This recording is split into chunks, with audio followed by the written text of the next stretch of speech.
धान की फसल पककर तैयार है, रबी फसल की बुआई भी होनी है। इस वजह से किसान तेज़ी से धान की कटनी कर रहे हैं।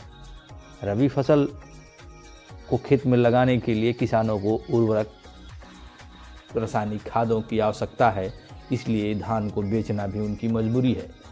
इस मजबूरी का लाभ उठाकर व्यवसायी धान को बहुत ही औने पौने दाम पर खरीद रहे हैं। किसानों की माने तो 1140 रुपये क्विंटल की दर से धान खरीदा जा रहा है।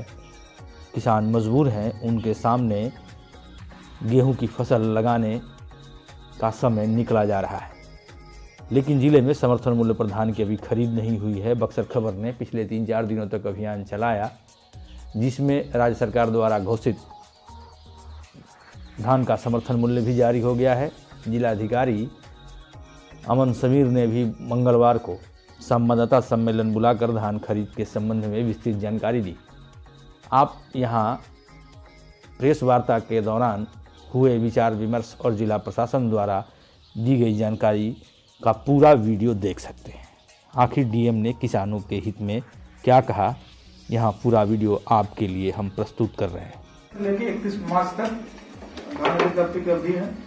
सीएमआर प्राप्त करने की अवधि है। जो टैक्स जो धान लेते हैं उसका जो कस्टम मिल राइस होता है, उसको जो 31 जुलाई तक सर वो एक्सट्रीम केसेस में है। ठीक है, जो नॉर्मल है तो ऊपर बढ़ाया जा सकता है, अदरवाइज जो डेट है वो 30 जून तक का है।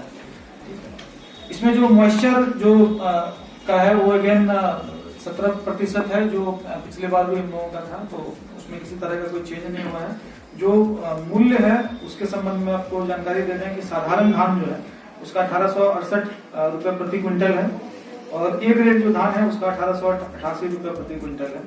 तो ये इसके लेकिन ब्रीफ में आप लोगों को बता रहे हैं कि कुल यहाँ पे हम लोगों के पैक्स जो है 142 पैक्स हैं और 8 हम लोगों के व्यापार मंडल हैं।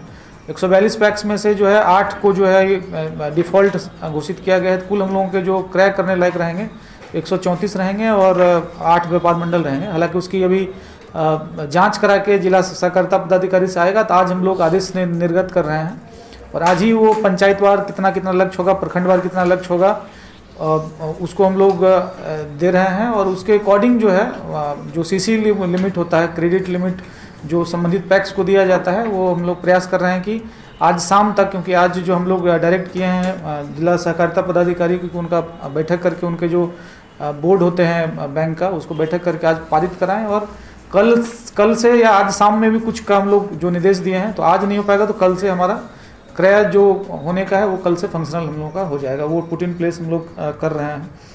जो नहीं सीसी आज शाम तक हम लोग करा देंगे। सीसी जो है आज शाम तक या कल तक करा देंगे। तो इन एनी केस जो है कल शाम तक का हम लोग टारगेट रखे हैं। कल शाम तक जो है वो आपका क्रय कुछ केंद्रों पे शुरू हो जाना चाहिए।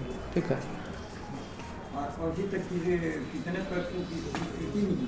स्वीकृति का इसलिए बोल रहे हैं कि जो है हम लोगों को जो बताया गया है, जो आपको बता दिया 134 पैक्स का और 8 व्यापार मंडल का, उसका जो है जांच करके आज हमको रिपोर्ट मिलेगा और आज ही वो आदेश हो जाएगा कितना है, वो हम लोग सूचित कर देंगे। किसानों का रजिस्ट्रेशन जो होना है उसमें अभी कल जो डाटा दिया गया था उसमें 1900 रजिस्ट्रेशन हुआ है। 1900 रजिस्ट्रेशन हुआ है। पिछले बार का जो हम लोगों का संख्या था वो लगभग 8000 का था, जिसमें हम लोगों को बढ़ाने की आवश्यकता है। और जिला कृषि पदाधिकारियों को हम लोग निर्देशित किए हैं कि संबंधित किसान सलाहकार के माध्यम से वैसे प्रखंड या वैसे पंचायत जहाँ पे धान का उत्पादन अधिक हुआ है, तो उसको जो है हम लोगों को देखने की आवश्यकता है कि वहाँ पे जाके देखें किसान को, उनको एग्री कराएं और रजिस्ट्रेशन जो है ऑनलाइन वो कराएं। हम लोग 1 सप्ताह के अंदर हम लोग टाइमलाइन दिए हैं जिला सहकारिता पदाधिकारी को, बाकी कृषि पदाधिकारी उसमें सहयोग कर रहे हैं। 1 सप्ताह के अंदर हम लोग है सारा रजिस्ट्रेशन करा के और जो है हम लोग का जो भी सिस्टम है वो पुट इन प्लेस आ जाएगा।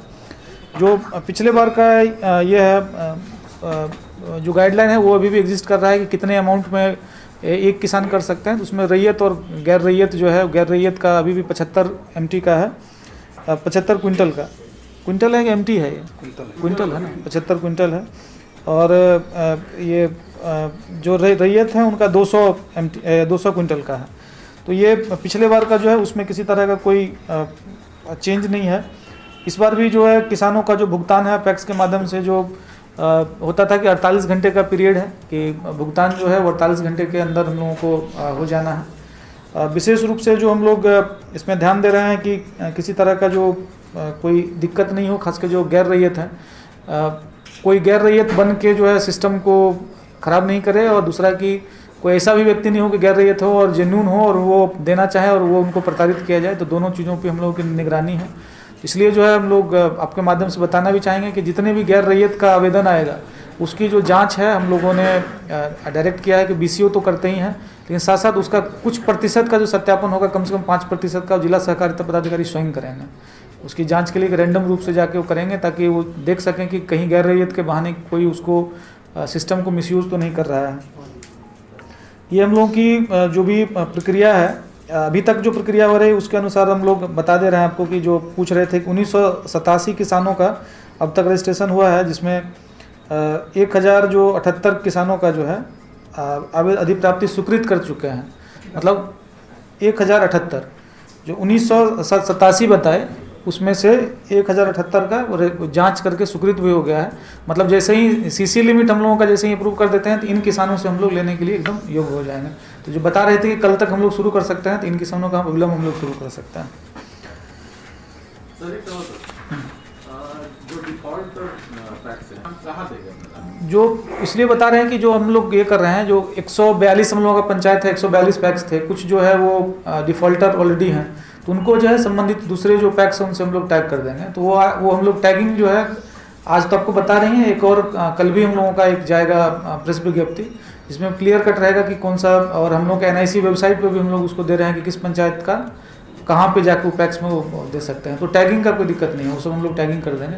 और जहाँ पे ज़्यादा दिक्कत होगा तो उनको जो संबंधित व्यापार मंडल है वहाँ पे भी जाके अपना वो कर सकता है। व्यापार मंडल पर कौन किसान होगा? व्यापार मंडल की कैसे किसान का तो है, व्यापार मंडल प्रखंड स्तरीय है, तो प्रखंड स्तरीय जो है उस प्रखंड के जो है वहाँ पे जाके वो कर सकते हैं। हर पैक्स के लोग सक्षम है वहाँ जैसे। हाँ, पिछली बार कमीशन वाला कमीशन पैसे को नहीं मिला, और गनी बैग का पैसा जैसा लोग पैक्स अध्यक्ष वगैरह बताते हैं, इसके बारे इस बारे में हमको संज्ञान में कोई मैटर नहीं आया है। ठीक है, इस बार का जो है गनी बैग का कोई इशू नहीं है। ऑलरेडी हम लोगों के पास 1600 बेल्स गनी बैग आ गए हैं, जिसके हिसाब से हम लोग जो है 40,000 MT अगर हम खरीदारी करना चाहें तो उसके लिए गनी बैग हम लोगों का तैयार है। 40,000 MT अगर हम लोग खरीदारी करना चाहें तो उसके लिए जो हम लोग गनी बैग से उपलब्ध हम लोगों का है। पिछले बार का अगर डाटा देखेंगे, धान अधिप्राप्ति हम लोगों का 48,000 MT का राउंड हुआ था। जो डाटा पिछले बार 48,000 MT का राउंड हुआ था, तो उस हिसाब से देखेंगे तो हम लोग का अभी वर्तमान में काफ़ी है, और जहाँ आवश्यकता पड़ेगी तो गनी बैग हम लोग ये कर लेंगे। तो इस बार वो गनी बैग का कोई इशू नहीं है हम लोगों का। जिलाधिकारी अमन समित किसानों की समस्या को लेकर फिक्रमंद दिखे, इसीलिए उन्होंने मंगलवार को संवाददाता सम्मेलन बुलाकर पूरी जानकारी दी, जिससे किसान अवगत हो सकें। उन्होंने मीडिया से भी आग्रह किया इस सूचना को आप जन जन तक पहुंचाएं। साथ ही पराली जलाने को लेकर भी उन्होंने सख्त निर्देश जारी किए। अगर किसी के विरुद्ध साक्ष्य मिले तो 3 वर्ष तक वैसे किसान को सरकारी सुविधाओं से वंचित किया जा सकता है। इस वर्ष जिले में 1 लाख मीट्रिक टन धान खरीद का लक्ष्य रखा गया है। आप देख रहे हैं बक्सर खबर, सच के साथ सबकी बात। हमारी खबरों के प्रायोजक हैं कामधेनु नेक्स्ट, नए ज़माने की मजबूत सरिया, आकर्षक आभूषणों के विश्वसनीय विक्रेता RK ज्वेलर्स। बक्सर खबर के साथ बने रहने के लिए आप सभी को धन्यवाद।